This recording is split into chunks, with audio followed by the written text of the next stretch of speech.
What's going on today?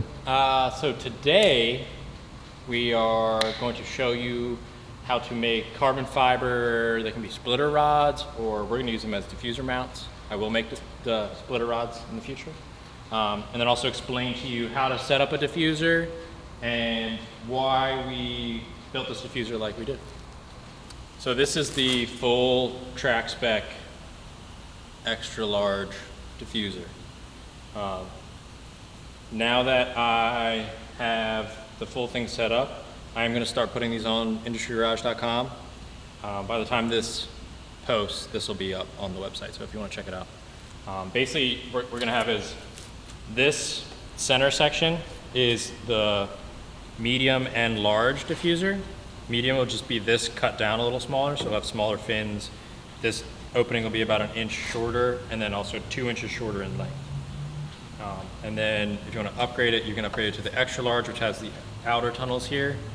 And these outer tunnels actually come extra long. Like this whole section will come all the way down, but you have to basically trim it to fit your wheels. Oh, okay. I was gonna say, like, what's the benefit, I guess, of getting the extra piece? I mean, just more downforce. The outer sections really clean up the inner sections. Mm-hmm. So all of these tunnels, like I've said before, are literally just to keep the air from interacting with each other, like basically. Oh, okay. The center section is going to make the most downforce, then going out to the outer sections. Which is also why this has like a double transition. It'll be like a slight bubble right here. And then this should all stay attached. And then this is more of like a straight tunnel, and then it's got a kick up at the end. It'll stay attached. And this is pretty straight. It's got a very small rounded edge over here. But this tunnel is literally just to keep all the tire squirt away from this tunnel, which then keeps it away from this tunnel. So this is the real downforce maker here, and transitions out here. We've already seen the carbon fiber rods, the first rods we made to hold the center section. So far I've glued the outer sections together to the outside of this, and I threw 2 bolts in the back end of it just as a fail safe. In case your wheel catches on this, it's not gonna like rip it up and like destroy everything. Mm-hmm. So the 2 bolts down there will hold it, and then the outer the outer rod will hold the edge of this tunnel over here. So the 2 bolts down there and this up here, for some reason it delaminated and didn't attach. Those would hold the back, and this would hold the front. So Touche. we're going to get into mounting this and running the outer rods. But before that, I'm going to go into like a more in-depth description of why I have certain things, like these weird L bracket things, and why this is all set up, how it is, and how it actually works on your car. Okay, so this first diagram is just going to show the rear view of my diffuser. The ground is black, and then the 2 gray boxes we're going to just pretend are my tires. And this is basically just an outline of each tunnel.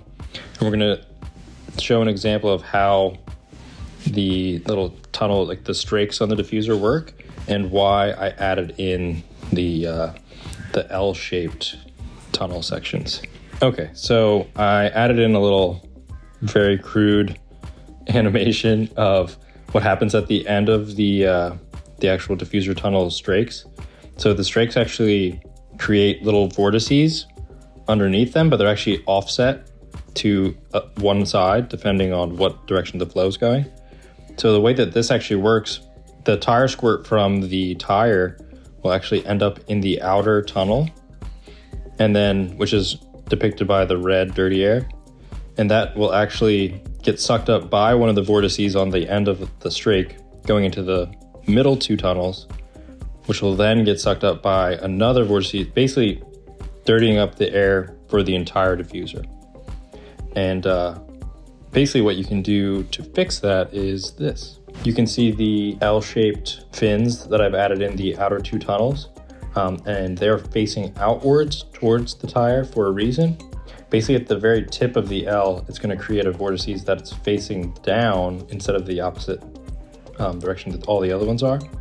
And that will actually block off air from getting into the middle 3 tunnels. So by just adding that little L bracket, it actually creates a lower vortices that actually creates almost like a wall. It'll block off that air. So the air will not move between those two tunnels if it's close enough to the ground and angled in the correct direction. Okay, and finally diagram 4. This is just a quick little diagram of a very crude example of what I'm basically looking for in my setup. Keeping tire squirt away, you can see like how the front splitter actually helps to do that, as well as the little tunnels with little scoops on the end of the splitter on the front. These little strakes I'm planning on running underneath on the flat floor behind the front tires, basically just to try and keep some of that same tire squirt out away from getting in towards the center of the car where the diffuser is really going to make most of its downforce. And then you can see the little L fins at the back, how they kind of keep the dirty air close and like attached to it and away from the center 3 bits of the diffuser, which is why I keep saying that the center 3 are really what make the power. Well, sorry, not make the power, but make the downforce. The outer 2 are just to keep that air clean. Hope that summarized this enough, and I hope these very crude drawings explain this. All right, so full extra large track diffuser. I'll spin this so you guys can see this. We're gonna do this all in one take so you know. It's the real deal, no cuts. And this also has all of the mounting hardware and even the quick latches at the back.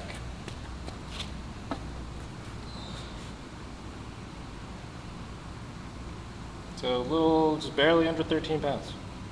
Yeah, that's not bad. Yeah, I mean for As big as this is? for the footprint of this thing. So this thing is in total, it's the wonkiest tape measure ever, but about 46 inches long by, the tunnel is about 62 inches wide. Dang. And then this should be about 9 tall. This is 8, and these guys are 4 1/4. Like I said, there's a smaller version of the center core 3 tunnels, this regular version, and then the outer tunnels. You can also add the outer tunnels to the smaller guy if you need to. But, and then I'm also planning on making a bump out for like a diff cover. You know, like they have like that weird teardrop. Yeah. It's like the back end of a teardrop shape that covers, because some people have a diff that really protrudes a lot and they need a little bit of extra clearance. So that'll be an extra add-on. And for anybody building a diffuser like this, especially if you're gonna build a track car and you have to take this on and off a million times, it's a show car and you're like, you might still have to take it off. These quick latches make everything so good. Well, you probably make so many people cringe just now. Oh, you just got the brand new diffuser, just scraping it all on. Bro, it's a race. Click it in with your toes.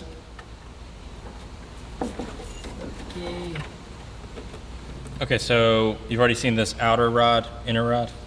These outer guys, though, you can see this is kind of, you know, Wobbly. a little weeble wobble, which we don't want. So these are actually bolted to my frame rail ends. And then this carbon rod I've already cut. It's a little long, like probably a couple inches long. But essentially this will go in the end of it, and then that'll attach the head of this to this guy, and then that'll bolt on here with 2 bolts, which are both 1 inch away. So I can go 1/2 inch increments, which will actually, I think it's like 20 degrees of adjustment on this wing, on this splitter diffuser, arrow thing. But yeah, so I have like a little over 20 degrees of adjustment with this diffuser, which is way too much, honestly. The upper end of it is just gonna be for street driving where I wanna look cool and have a diffuser, but I don't wanna destroy it. Okay. So that'll be like the highest, like out of the way mounting point, and that's not going to be very effective because the air will not stay attached to that. But so all we have to do is measure where we want these, make sure they're even on both sides, mount these to these, and then cut the rods and glue them. We're done.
Yup. Yup. Looking good, looking good.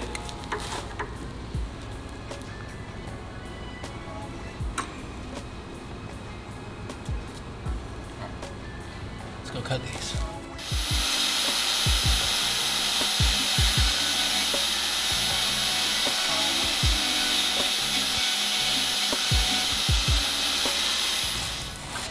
Do a dry test fit before we glue them. This will be with the same type of micro bead glue.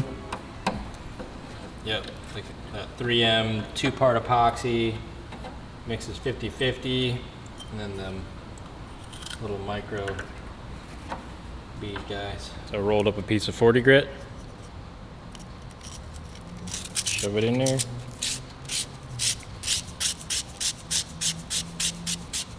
So there's a lot of times, but I'll keep saying it, you gotta make sure the carbon is scratched up so it gets good adhesion. It goes for carbon, resin, epoxy, or vinyl ester, or polyester. Or all of the above. Otherwise it'll delaminate. Yeah, or metal when you're spreading filler. Cool, so I got a good scuff on the inside there. So now I just need to mix up the 3M Scotch Weld. Can I see the part number? I think I added it in the description. So if they can click the link below the kit list, you'll catch the product. Yeah. And then we're also adding in like the little That micro bead thing. Did that come with the kit? Yeah. Okay.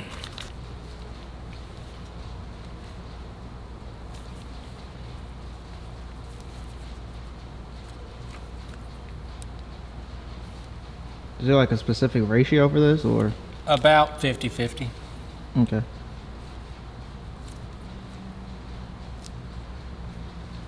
About. And then for every connector you're doing, you want about 3 grams of these micro beads. This is 12 right here. Let's pour 4 of them together. How quick does this stuff dry up? So you have about 90 minutes of working time with this stuff. So you got a good hour and a half to set it where you want it. So no huge rush. And then, you know, I leave it at least overnight to fully tack up, but I think it'll take a full 24 hours to fully harden. Which would probably be the best bet if we put any real tension on it. Yeah. So yeah, I would definitely wait. Is there a specific texture you like to mix it to, or? You know that peanut butter kind of gray peanut butter. Do you remember when they made purple ketchup? Yeah. Green ketchup? Yep. It didn't ever look purple. It looked a little gray like this. This is what this reminds me of. It's funny. I was on Twitter. It had been like a couple months ago. They brought that up. They're showing the pictures. It was like, dude, we used to have so much bad stuff growing up. Like, cause that was nothing but just food coloring. Dude, they still got it in like, you know, For Asian real? countries and stuff like that. Not that exactly, but dude, some of like the Japanese like sweets and stuff like that, dude, they look crazy. Yeah, I used to love the green ketchup. Yeah. Well, didn't it come around like when Shrek was? I'm not sure. I know I was younger when I had the, like, when it was the full color lineup. Yeah. I think it was just purple. Was it purple and Purple green? and green ketchup. Okay. This is the type of quality you guys sign up here for, I'm sure. Bring back those memories from. I feel like they had it in the 90s, and they possibly would have had a Shrek version. Yeah. I'm gonna look that up. Or maybe it just reminds me of Shrek because it was green. Because I really do remember being young as hell when that stuff came out. Yeah. Loading it up on the fries. Dude, I was a freaking ketchup maniac. My buddy Matt was, dude. It's sick. Like, He'd be like 50-50 ratio of like ketchup to a fry. I feel like I got in trouble with how much ketchup I used. I mean, I'm a advocator for more sauce. Yeah, me too. The world needs more sauce in general. My personal bio for my Instagram is life's all about sauce, so you know, I'm dedicated. Alright, we got one of these ready. You ever see the meme about there's two type of people in this world: the ones that put ketchup on top of the fries and the ones that put it to the side. And they said the ones that put ketchup on top of their fries are most likely serial killers. Yeah. And they can't be trusted. Yeah. You're not gonna lie though, in middle school, my school had they would sell you a whole cup of fries, but there was nowhere to put the ketchup, so you had to put it on top. Damn, y'all was a bunch of serial killers out there. So yeah, I did that. Make sure I keep my eye on you then. Dun, dun, dun. I need this closer to me. It's so like casual, you know, like we're usually working with like 1 or maybe 5 minute epoxy. This is just like so chill. It's crazy. Just slowly wiping it off. Again, you can go back with lacquer thinner or mineral spirits to clean off the excess later. I'm guessing what you're gonna bolt it in so that way it's like fully secured. Yeah, and that's why I use these little shims to make sure it's very tight. It's funny, I actually didn't even notice the shims. Yeah, these are little tiny, pretty much washers, but here in body shop world. Yeah. Stocked up on those. Voila! So we just gotta let these guys dry. I'm gonna leave them here. I like leaving my car in the middle of the shop, so tomorrow when all the mechanics come in, they get all mad at me and they go, "You're blocking everything." But it's really cool because I don't know if you guys have noticed, there's like a pattern going on here, but this thing right here makes an X, and there's a couple other X's around here, just like this one, this one, this one, this one, this one, this one, this one, and this one. So it's a new day. The diffuser rods are finished drying, nice and strong. Speeder's just not going anywhere. Super happy with it. It's got a lot of adjustability, so it's all that we're looking for. Plus, makes X's, which we like. Of course. X Games mode. X Games mode. And Really, Vin Diesel do that like triple X. Also, if we haven't already mentioned, we moved the Street Bandito cruise to October 10th, just because scheduling wise and hopefully pushing COVID stuff back farther. But also we wanted to have these shirts ready, which they're ready now earlier than we thought they would be. A lot quicker, dude. But yeah, so we got this sick Street Bandito shirt, just like a pocket logo. Yep. He's got one on right now. Pass the torch. Damn, your boy Fly, look at this. Woo! It's cold and icy, so fire. But so we'll be selling these shirts and these shirts during the cruise thing. They'll also be available online at Industrygarage.com right now. So if you want to support us, that's like the best way, because YouTube money's skimp. But whatever. This one be our new thing. We want to try to come out with like new merch designs just to release stuff that we would want to wear. Yeah. If you're in the DMV area, Baltimore especially, we're going to be doing that cruise on October 10th. So link we'll will add be, the link. Link's been in the description actually in all the videos also. So for those that want to, it's like a Facebook group for whatever. If you're going to come, please say you're coming so we can at least estimate the amount of people. Because if we get too many people, we might need to move where we're starting and ending. Yeah. Just let us know. Cool. But yeah, so until next time. And if you made it this far, this will be the next step from our sick sponsor. Oh, dude, I feel like I'm on an unboxing video.